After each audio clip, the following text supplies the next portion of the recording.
महाकारुणिक सम्यक संबुद्ध को सादर नमन। प्रबुद्ध उपासक उपासिकाओं,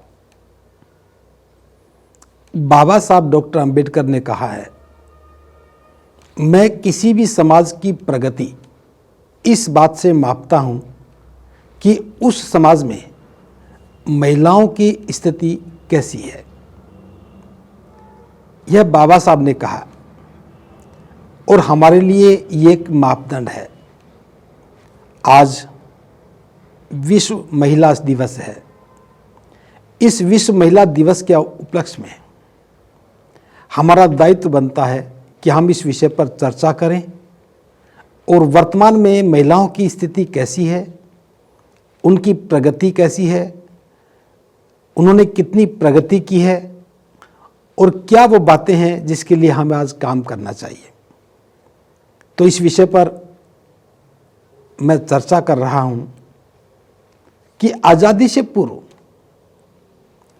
अगर हम देखते हैं तो महिलाओं के पास कोई अधिकार नहीं थे। ना वे शिक्षा अर्जित कर सकती थी, ना ही वे धार्मिक, सामाजिक और राजनीतिक कामों में अपनी भागीदारी तय कर सकती थी। ये सब बातें तो बहुत दूर की थी। वास्तविकता तो यह थी कि उनके पास कोई भी मानवीय अधिकार नहीं थे। महिलाएं एक वस्तु के रूप में ही मानी जाती रही। शादी के बाद संपत्ति के मामले में उसके पास कोई अधिकार नहीं थे, ना तो पिता की संपत्ति में और ना पति की संपत्ति में। जब चाहे कोई पति अपनी पत्नी को तलाक दे दे और तलाक देने के बाद ना तो वह अपने पति के घर में रह सकती थी, ना पिता के घर में, क्योंकि वहां कहीं पर भी उसका कोई अधिकार नहीं था। पुरुष चाहे कितनी भी शादी कर लेता, उसको रोकने वाला कोई नहीं था और महिलाओं के लिए यह पूरी तरह प्रतिबंधित था। एक बार पति मर गया तो जीवन भर उसे विधवा रहना पड़ता था और यदि किसी की पत्नी मर जाती तो चिता की आग भी ठंडी नहीं होती थी कि दूसरी शादी के चर्चे शुरू हो जाते थे। इस प्रकार हम देखते हैं कि महिलाओं के पास कोई अधिकार नहीं था। अगर हम काम की बात करें, जिस काम को पुरुष करते थे उसी काम को यदि महिलाएं करती तो मेहनताना भी कम मिलता था। अगर यूं देखें तो कहीं पर भी किसी प्रकार का भी महिलाओं के पास अधिकार नहीं था। बाबा साहब डॉक्टर अंबेडकर ने हिंदू कोड बिल बना करके कानून मंत्री के रूप में उन्होंने ये अधिकारों का दस्तावेज तैयार किया। जब बाबा साहब महिलाओं को बराबर अधिकार देने की बात कर रहे थे, उस समय इस देश के तमाम बुद्धिजीवी, तमाम धार्मिक संगठन और इस देश की लोकसभा में बैठे हुए लोग भी इस प्रस्ताव के विरुद्ध थे और परिणाम यह रहा कि बाबा साहब इसे पास नहीं करवा सके। उन्होंने कानून मंत्री के पद से त्यागपत्र दिया और उसके बाद भी महिलाओं के अधिकारों के लिए संघर्ष करते रहे और अंततः आज महिलाओं के पास जो भी अधिकार हैं, कानूनी रूप से महिलाओं के पास पुरुषों के बराबर हक है।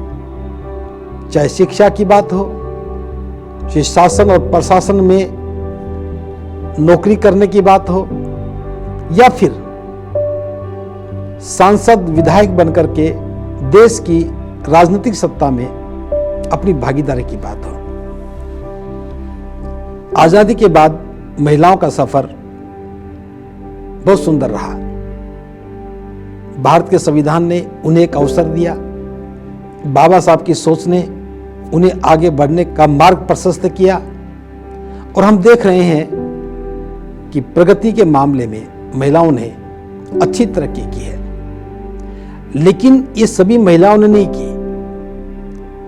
बहुत कम संख्या है उन महिलाओं की जो प्रगतिशील हैं। यहां मैं जिस विषय पर बात करना चाहता हूं वो यह है कि हम सब ये कामना करते हैं, उम्मीद करते हैं कि शिक्षा के बाद व्यक्ति में बदलाव आता है, व्यक्तित्व में परिवर्तन होता है और व्यक्ति आगे बढ़ता है। लेकिन महिलाओं के मामले में ये बात पूर्णतः सत्य नहीं है। निश्चित रूप से कुछ महिलाओं में बहुत ज़्यादा बदलाव आया, वे आगे बढ़ी, नेतृत्व देने की क्षमताएं पैदा की, मुख्यमंत्री, प्रधानमंत्री और राष्ट्रपति तक के पदों पर सुशोभित हुई। लेकिन जब हम समाज की ओर देखते हैं, समाज में महिलाओं की स्थिति को देखते हैं, तब एक निराशाजनक स्थिति सामने है। भले ही हम कितने पढ़ लिख गए हों, कितने आधुनिक बन गए हों, चाहे हम कितने भी 21वीं सदी में रहने की बात कर रहे हों, लेकिन महिलाओं के मामले में आज भी हमारी सोच 14वीं सदी तक सीमित है। वरना क्या वजह है कि शिक्षा आने के बाद हम महिलाओं का घूंघट नहीं हटा सके, उनके चेहरे पर पड़ने वाला पर्दा हम नहीं हटा सके।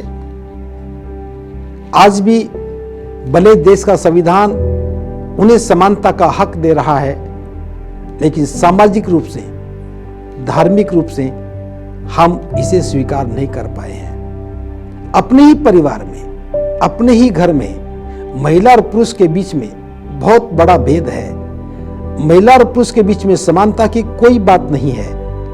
पुरुष भले ही महिला समानता की बात करे, लेकिन आज भी महिलाओं को समान समझ नहीं पा रहा है। इसकी सबसे बड़ी बात यह है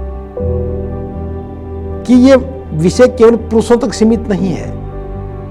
भारत के संदर्भ में अगर मैं बात करूं, तो महिलाओं ने कभी भी अपने अधिकारों के प्रति आवाज नहीं उठाई और ना ही वे संघर्ष कर रही हैं। हम जानते हैं कि घूंघट बुरी प्रथा है, लेकिन महिलाओं ने कभी भी घूंघट के विरुद्ध विद्रोह नहीं किया। हम जानते हैं कि सामाजिक दास्ता सबसे बुरी बात है, लेकिन महिलाओं की तरफ से गुलामी की बेड़ियां तोड़ने के लिए कोई आंदोलन खड़ा नहीं हुआ। भारत के संदर्भ में बड़ी विचित्र स्थिति हमारे सामने है। हम गुलामी और गुलामी के प्रतीकों को समझ नहीं पाए हैं। अधिकार क्या होते हैं, स्वतंत्रता की अभिव्यक्ति क्या है, इसको आज भी हम समझ नहीं पाए हैं। और इस कारण से ना तो महिलाएं अपनी आजादी के लिए कोई संघर्ष कर रही हैं, और ना ही पुरुषों के मन में इस प्रकार का कोई विचार है कि हम महिलाओं को भी बराबरी का दर्जा दें। तो आज का जो संदर्भ है हमारे लिए बहुत महत्वपूर्ण है। आज हम 21वीं सदी में जी रहे हैं, स्वतंत्र भारत में जी रहे हैं। देश का संविधान महिला और पुरुष के बीच में कोई भेद नहीं कर रहा है। हमें कामना करनी चाहिए कि जैसा संविधान में लिखा है उसी के अनुरूप हम व्यवहार करें, हम आचरण करें। महिलाएं किसी भी समाज की आबादी का आधा हिस्सा हैं। उनको मिलाए बिना, उनको बराबर लिए बिना कोई भी समाज प्रगति नहीं कर सकता। इसलिए समाज की प्रगति के लिए आवश्यक है कि महिलाएं भी उसी रफ्तार के साथ प्रगतिशील बने। महिला और पुरुष का भेद खत्म हो जाए, इसके लिए हमें अपने आप से पहल करनी पड़ेगी। जो बातें ठीक नहीं हैं, हमें अपने परिवार से, अपने घर से उन्हें छोड़ना पड़ेगा।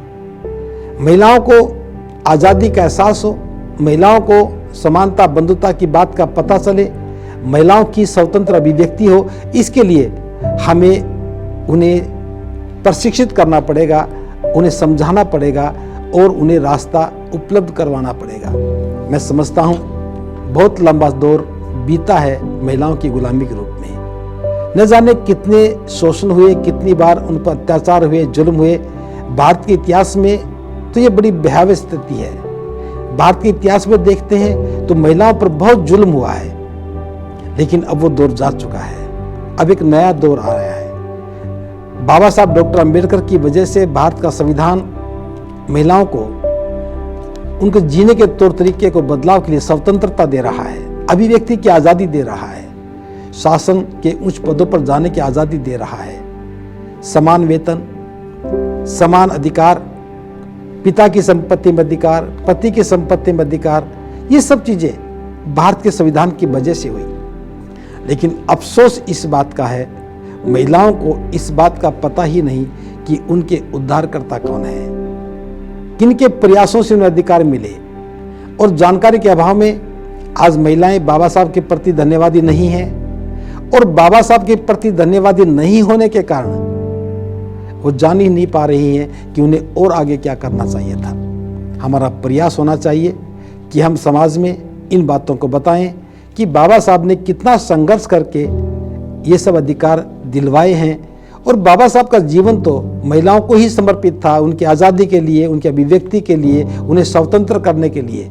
काश कि ये बात हम लोगों को समझा पाते तो निश्चित रूप से महिलाएं और ज़्यादा प्रगतिशील बनती, और महिलाएं प्रगतिशील बनती तो समाज भी प्रगति के मामले में और आगे नजर आता। तो मैं कामना करता हूँ इस विश्व महिला दिवस के अवसर पर भारतवासियों को, सभी महिलाओं को, सभी पुरुषों को समान रूप से सहभागी बन करके इस आंदोलन को और आगे बढ़ाना चाहिए, और महिलाओं को हमें स्वतंत्रता देनी चाहिए और उन्हें प्रेरित करना चाहिए, प्रोत्साहित करना चाहिए, ताकि वो इस विकास की दौड़ में आगे आ सकें और अपनी भूमिका निभा सकें। इन्हीं शब्दों के साथ मैं अपनी वाणी को विराम देता हूँ, इस उम्मीद के साथ कि यह विश्व महिला दिवस उनके कल्याण के लिए, सबके कल्याण के लिए, देश के विकास के लिए, देश की प्रगति के लिए एक प्रेरणा का स्रोत बन जाए। इन्हीं शब्दों के साथ भवतु सब मंगलम, भवतु सब मंगलम।